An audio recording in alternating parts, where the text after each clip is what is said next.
ಕ್ಷಮೆ ಕೇಳಿದ್ದೀನಿ. ನಾನು ಲಾಸ್ಟ್ ಸಭೆ ಮಾಡಿ ಬೆಂಗಳೂರಲ್ಲಿ ನಮ್ಮದೇ ಆದಂಥ ಒಂದು ಹೊಡೆದಾಟ, ಸಿನಿಮಾ ಮಾಡಬೇಕು, ಸಿನಿಮಾನ ಮುಂದೆ ತರಬೇಕು, ಸಿನಿಮಾದ ಒಂದು ಅಚೀವ್ ಮಾಡಬೇಕು ಅಂತ ಅಂದ್ಬಿಟ್ಟು ಅಲ್ಲಿ ಜಾಸ್ತಿ ಟೈಮ್ ಕೊಡ್ತೀವಿ.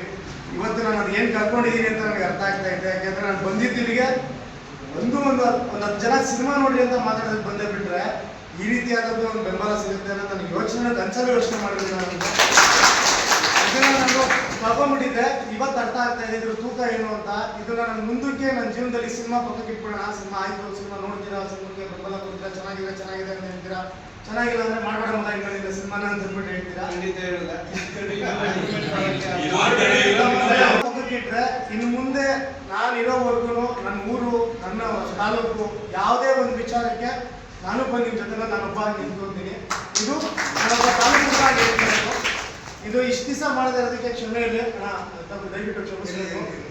ಹಾಗೆ ತಮಾಷೆಗೆ ಹೇಳಿದ್ರು ತುಂಬ ಚೆನ್ನಾಗಿ ತೂಕವಾದಂಥ ಮಾತುಗಳಾದ್ರು ಮಂಜಣ್ಣವರು. ಸಿನಿಮಾ ದೊಡ್ಡ ಮನಸ್ಸು ಆಗಬೇಕು, ದೊಡ್ಡ ವ್ಯಕ್ತಿ ಆಗಬೇಕು, ಕಷ್ಟಪಟ್ಟಿದ್ದಾರೆ, ನೀವೆಲ್ಲ ದೊಡ್ಡ ಮನಸ್ಸು ಮಾಡಲೇಬೇಕು. ನನಗೊಂದು ನಿಜವಾಗ್ಲೂ ಖುಷಿ ಆಗ್ತಾ ಇರೋದೇನು ಅಂತಂದರೆ, ಮನಸ್ಫೂರ್ತಿಯಾಗಿ ಹೇಳ್ತಾ ಇದ್ದೀನಿ, ಸಿನಿಮಾ ನೋಡಿಲ್ಲ ನೀವ್ಯಾರು ಸಿನಿಮಾನೇ ನೋಡಿಲ್ಲ. ಈಗ ಇಷ್ಟು ಮಟ್ಟಿಗೆ ಪ್ರೀತಿ ತೋರಿಸ್ತಾ ಇದ್ದೀರಾ. ಈ ಭಯ ಒಂದು ಕಡೆ, ಎಲ್ಲರೂ ತುಡುಕಿ ಏನಾದ್ರು ಹೆಚ್ಚು ಕಡಿಮೆ ಆಗ್ಬಿಡಿ, ಸಿನಿಮಾ ಚೆನ್ನಾಗಿ ಬಂದಿಲ್ಲ ಅಂದರೆ